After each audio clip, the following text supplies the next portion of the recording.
3 years ago, I redesigned my entire half-acre garden using principles I learned from my Amish neighbor Eli, and that single season I harvested just over 900 pounds of food with roughly half the labor I was putting in before. That is not an exaggeration. For more than 20 years, I had been fighting my garden every step of the way. Fighting weeds, fighting bugs, fighting soil that turned to concrete by August. I was pouring in synthetic fertilizer, spraying for pests every week, and still losing a third of my crop most years to disease and insect damage. Then one spring I spent an afternoon walking through Eli's garden, and what I saw stopped me in my tracks. His place looked almost wild. Crops growing together in clusters instead of tidy rows. Flowers mixed right in with the vegetables, herbs tucked under taller plants and trailing along the edges of every bed. It looked like organized chaos to me. But when I really studied what he was doing, I realized every single plant had a purpose. Nothing was random. His garden was designed to function like a natural ecosystem, where each piece supports the others. And his yields were consistently double what I was pulling off the same amount of ground, with a fraction of the effort, and not a single bottle of anything from a garden center. Today I'm going to walk you through exactly how the Amish design gardens that cooperate with nature instead of constantly battling it. We are going to cover how to read your site before you ever put a seed in the ground, how to build soil that feeds itself over time, how to lay out beds using polyculture guilds instead of monoculture rows, how to layer and time your plantings for maximum harvest, how to set up natural pest corridors that handle your insect control, and how to design your layout so water works with gravity instead of against it. And stay with me to the end because I am going to share a technique Eli calls the sacrifice row. It is a deliberate planting strategy at the outer edge of your garden that draws pest insects away from your main crops. And the first year I used it, my pest damage dropped by roughly 70%. It cost me $3 worth of seed. Let's get into it. Now, before I walk you through this system, I want to be straight with you. I spent the better part of 2 decades doing everything the conventional way. Straight rows, single crops per row, bare soil between them, and a shed full of products to fix every problem that came up. Pest spray for the beetles, fungicide for the blight, bags of fertilizer every few weeks because my soil could not seem to hold nutrients on its own. And every year I told myself I just needed to try harder, buy a better product, spray a little more often, work a little harder. If that sounds familiar, you are not alone. I was right there with you, and honestly, I thought that was just what serious food gardening required. Then, one spring, Eli invited me over to help him plant. No chemicals, no synthetic fertilizer, not even a rototiller in sight. I watched him tuck bean seeds right at the base of corn stalks, plant marigolds in clusters between his squash hills, and scatter dill and cilantro throughout his beds like he was seasoning a meal. I thought it looked like a mess, but by midsummer, his garden was thriving in full abundance, while mine was drowning in Japanese beetles and powdery mildew. That was the season that completely reset how I think about growing food. I started asking questions, and what Eli showed me over the following years changed everything. Here is the core idea that ties all of this together, and once you understand it, every step I'm about to walk you through will make perfect sense. Nature does not grow in monoculture rows. Walk into any forest, any prairie, any untouched meadow, and you will find dozens of species growing together in tight community. Plants sharing nutrients through fungal networks in the soil. Tall plants shading shorter ones that prefer cool roots. Flowers attracting predatory insects that keep leaf-eating pests in check. It is a system where everything feeds everything else. The moment you plant 40 feet of nothing but tomatoes in a neat row, you have created a buffet for every tomato pest within a quarter mile. There is no confusion, no competition, no barrier between them and their favorite food. Research from Cornell University has shown that diversified polyculture plantings can reduce pest pressure by 40 to 60% compared to monoculture rows without a single application of pesticide. The Amish figured this out generations ago just by watching how the natural world works. Design your garden to mimic the diversity and layering of a natural ecosystem, and nature starts doing most of the heavy lifting for you. Now let me show you exactly how to put this into practice on your own ground. The very first thing Eli taught me is that most gardeners start with what they want to grow instead of starting with what the land is already telling them. Before you design a single bed or order a single seed, you need to spend time reading your site. And I mean genuinely observing it through at least one full day, though ideally across a full season if you have that luxury. Here's what you are looking for. Walk your property in the morning, at midday, and again in the late afternoon. Note where you get full sun, which means 6 or more hours of direct light. Note where you get partial shade. Pay close attention to where water pools after a good rain and where the ground dries out first. Watch which direction your slope runs, even if it is barely noticeable. A grade of just 2%, which you might not even see with your eyes, is enough to move water significantly across a growing season. Take a soil sample. Your county extension office will test it for around $15 to $20 in most states. And that test will tell you your pH, nutrient levels, and organic matter percentage. You want to know these numbers before you amend a single thing. I spent years dumping lime on my garden because a neighbor told me to. Turns out my pH was already 6.8, which is nearly perfect for most vegetables. I was pushing it too alkaline and locking out the very nutrients my plants needed most. Eli told me something I have never forgotten.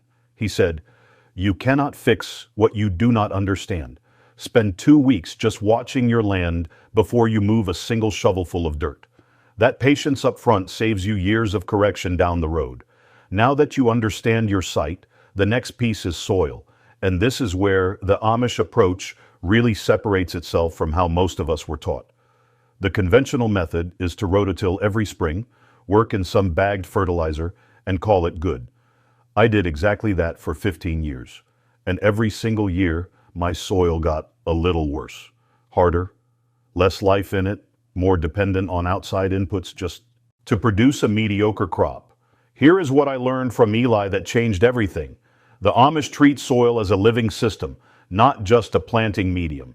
Their goal is to feed the biology in the soil, the fungi, the bacteria, the earthworms, and let that biology feed the plants in return. Here is exactly how to start building this kind of soil. In the fall, lay down a 4 to 6 inch layer of aged compost or well-rotted manure directly on top of your existing beds. Do not till it in. On top of that, add a 2 to 3 inch layer of straw, old hay, or shredded leaves as mulch. By spring, the earthworms and soil microbes will have pulled much of that organic matter down into the soil profile for you. No tilling required. If you are starting brand new beds from grass or compacted ground, lay down a single layer of plain brown cardboard directly on the sod. Overlap the edges by at least 4 inches so grass cannot push through the seams. Then stack your compost and mulch layers right on top of that. This is essentially sheet composting in place. In zones 6 through 8, you can have plantable beds ready in about 4 to 5 months using this method. In colder zones, 3 through 5, start this process in late summer or early fall to give it time to break down before the following spring. The key measurement here is organic matter percentage. You want your soil testing at 5% organic matter or higher. Most conventional garden soils sit around 1 to 2%. Every time you add compost and mulch without tilling, you are building that number up. It took me about 3 full seasons to go from 1.8% to just over 5%, and the difference in plant health and production was like night and day. Now here is where the design really starts to take shape, and this is the heart of what makes Amish gardens so productive. Instead of planting one crop per row in neat single species lines, you are going to design what Eli calls guilds. A guild is a grouping of 3 to 5 different plants that actively support each other, all planted together in the same bed. Let me give you a practical example. One of Eli's most reliable guilds is what I call the Three Sisters Plus. The traditional Three Sisters planting is corn, beans, and squash. The corn provides a natural trellis for the beans to climb. The beans fix nitrogen from the air into the soil, feeding both the corn and the squash. The squash spreads its broad leaves across the ground, shading out weeds and holding moisture in the soil beneath. Eli adds a fourth and fifth element. He tucks sunflowers along the northern edge of the planting and scatters dill or cilantro between the squash hills. The sunflowers attract pollinators and beneficial predatory insects. The dill draws in parasitic wasps that lay their eggs inside hornworms and aphids. For bed sizing, Eli keeps his polyculture beds about 4 feet wide so he can reach the center from either side without stepping on the soil and compacting it. Beds run north to south when possible, so both sides receive even sunlight. Between beds, he leaves paths roughly 18 inches wide, just enough to walk and kneel comfortably. And he mulches those paths with wood chips, 6 to 8 inches deep, so they never become muddy tracks.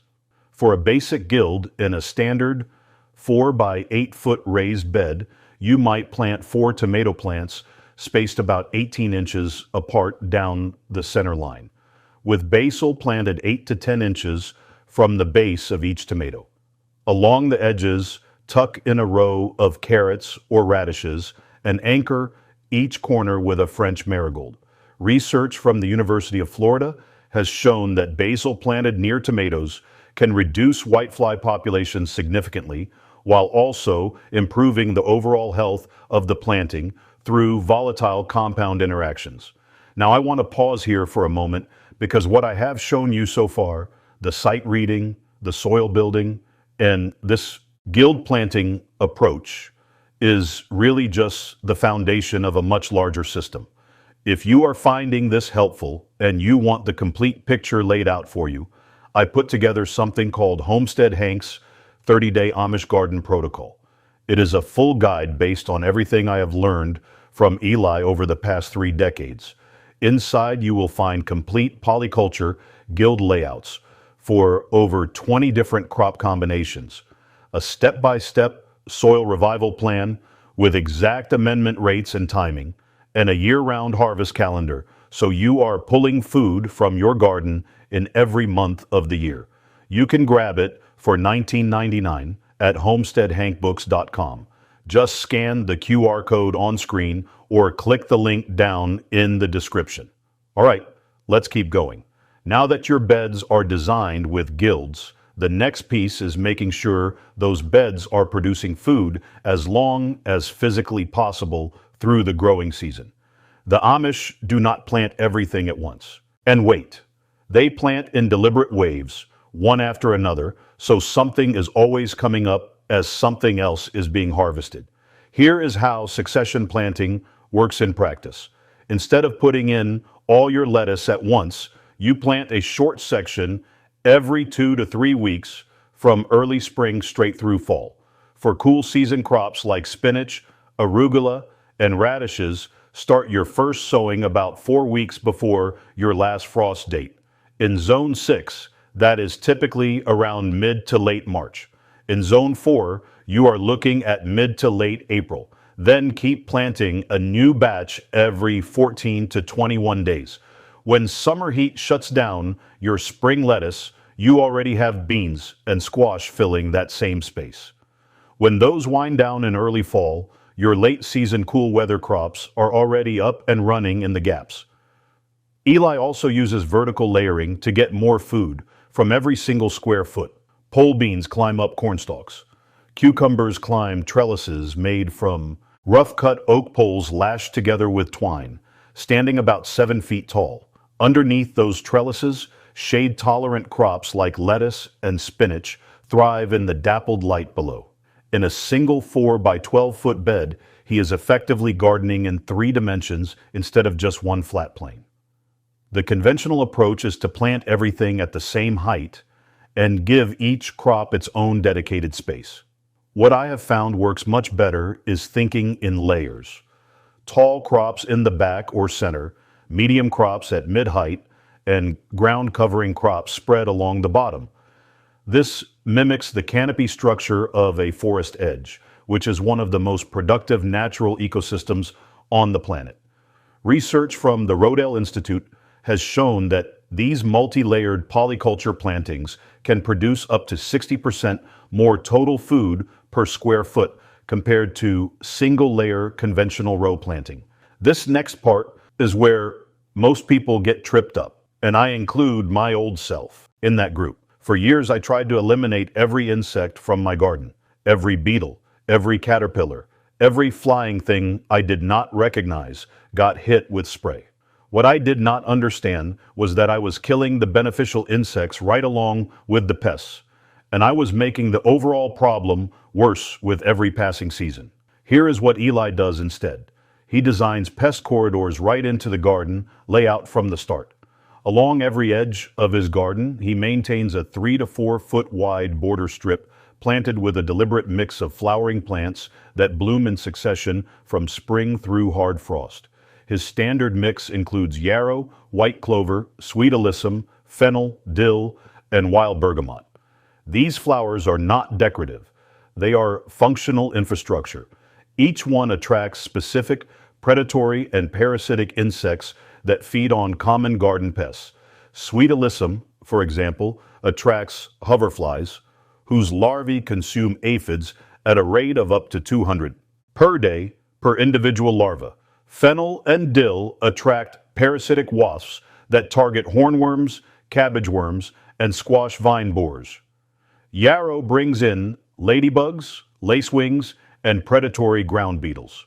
The key detail is that these border strips need to be continuous, and they need to bloom all season long. If you have a gap in bloom time, your beneficial insect population crashes and takes weeks to rebuild. So plan your flowering species to overlap. Yarrow and clover bloom early spring into summer. Alyssum and dill peak in midsummer. Bergamot and fennel carry you through into fall. Plant these border strips at least 3 feet wide. Anything narrower gets overtaken by garden crops next to it or cannot support a large enough beneficial insect population to make a real difference. You want these borders on at least 3 sides of your garden. Within 2 full growing seasons of maintaining these corridors, I cut my pest spray use down to nearly 0.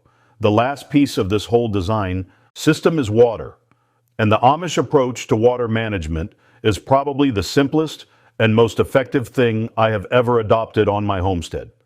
Instead of running hoses everywhere and setting up overhead sprinklers, Eli designed his entire garden to capture, slow down, and sink rainwater right where it falls. Here is how to set this up on your own property. First, orient your beds along the contour lines of your slope. If your garden has even a gentle grade, running your beds across the slope rather than up and down, it turns every single bed into a small water-catching terrace. Water hits the mulched paths between beds, slows down, and soaks into the beds on either side instead of running off your property entirely. Second, create shallow swales on the uphill side of your garden. A swale is just a gentle ditch, about 6 to 8 inches deep and 12 to 18 inches wide, dug on contour. When it rains, water collects in the swale and slowly percolates into the soil below, rather than sheeting across the surface and carrying your topsoil with it. For a garden on a moderate slope, a single swale across the uphill edge can reduce your supplemental watering needs by 30 to 40% in a normal rainfall year. Third, mulch everything. Every bed gets 3 to 4 inches of straw or shredded leaf mulch. Every path gets wood chips. Bare soil loses moisture to evaporation at a rate roughly 4 to 5 times faster then properly mulch soil. In July and August, when I used to water every single day or every other day, I now water my beds about once a week. In zones 7 through 9, where summer heat is intense, you may still need to water twice a week during peak drought periods, but that is still a dramatic reduction from conventional bare soil gardening. Eli does not have a single irrigation line in his entire garden. He relies on rainwater capture, deep mulch, and thoughtful design. Now, before I share that bonus tip I promised you, let me walk through a few patterns I see that tend to work against everything we have talked about today. The first pattern is monoculture row planting. I did this myself for over 15 years. A whole row of tomatoes, a whole row of peppers, a whole row of beans. It looks neat and organized, but to a pest insect, it is an all-you-can-eat restaurant with a bright sign out front. When you mix crops together in guilds, pest insects have a much harder time finding and staying on their target plants. The scent signals get confused, the visual cues are broken up, and predatory insects from your border plantings are right there, ready and waiting. The second pattern is tilling every spring. I understand the appeal entirely. You go out there with the rototiller, and the ground looks beautiful and clean. But every time you till, you are destroying the fungal networks in the soil that transport water and nutrients to your plant roots. You are bringing dormant weed seeds to the surface where they can germinate. And you are accelerating the breakdown of organic matter, which means you need more and more inputs each year just to stay even. The no-till approach of layering compost and mulch on top takes 1 to 2 seasons to show its full results. But the improvements compound year after year instead of resetting to zero each spring. The third pattern is trying to achieve a pest-free garden. I chased that goal for a long time, and it is not only impossible, but genuinely counterproductive. If you eliminate all insects, you eliminate the predators that would have controlled the pests naturally. What works far better is accepting that 5 to 10% pest damage is completely normal, and focusing your energy on building habitat for beneficial insects that keep damage from ever getting out of hand. A healthy garden is not a sterile garden. It is a balanced one. The fourth pattern is watering from overhead with sprinklers. This promotes foliar disease, wastes water to evaporation, and wets the paths and weeds right along with your crops. If you do need to supplement beyond rainfall, drip irrigation at the soil level or careful hand watering at the base of each plant is always more effective and more efficient. Now, let me deliver on that promise I made at the very beginning. Eli's sacrifice row. This is one of the simplest and most effective pest management techniques I have ever used, and hardly anyone outside the Amish community talks about it. Here is how it works. Along the outermost edge of your garden, on the side that faces the most open land, whether that is a field, a lawn area, or a wooded edge, you plant a deliberate row of crops that pest insects find irresistible. These are plants that the worst pests in your area prefer above all others. For most of us, in zones 4 through 8, that means a short row of blue Hubbard squash for squash bugs and vine borers, a few mustard green plants for flea beetles and cabbage moths, and some sacrificial eggplant. For Colorado potato beetles, the idea is straightforward. Pest insects approaching your garden hit this sacrifice row first and stop right there. They find exactly what they are looking for. They settle in and they stay put. Meanwhile, your main crops 15 to 20 feet deeper into the garden experience dramatically less pressure. You can monitor the sacrifice row regularly and handpick pests off of it once or twice a week, or you can simply let it absorb the damage. That is its job. The first year I tried this, I went from losing about a quarter of my squash crop to vine borers down to losing almost none of my main planting. The sacrifice row took a real beating, but that was entirely the point. It cost me maybe $3 worth of seed and about 10 feet of garden edge to protect hundreds of dollars worth of food production. Eli has been using this technique for over 40 years, and he says it works better than any spray he has ever seen his English neighbors reach for. Now, what I have shared with you today is a solid foundation for designing a garden that truly works with nature, but it is really just the starting point. If you want the complete system laid out step by step, everything I have learned from Eli over 30 years is inside Homestead Hank's 30-day Amish garden protocol. It covers more than 20 polyculture guild blueprints you can plant directly from the page, a complete soil revival plan with exact amendment quantities and seasonal timing, natural pest defense strategies for every major garden pest in North America, water-wise design templates for different property sizes and slopes, and a full 12-month harvest calendar so your family is eating from the garden year-round, even through winter. You can pick it up for $19.99 at homesteadhankbooks.com. Scan the QR code on screen or click the link down in the description. It is honestly everything I wish someone had handed me when I first started trying to feed my family from the land. You know, I still think back to that first afternoon walking through Eli's garden, convinced it looked like a beautiful mess. Now I understand it was one of the most carefully designed food production systems I have ever seen in my life. Every plant in its place, every piece supporting the others, the whole thing humming along like it was meant to be there. Because it was. Try even one of these ideas this season and see what happens. I would love to hear how it goes for you down in the comments. Until next time, keep growing.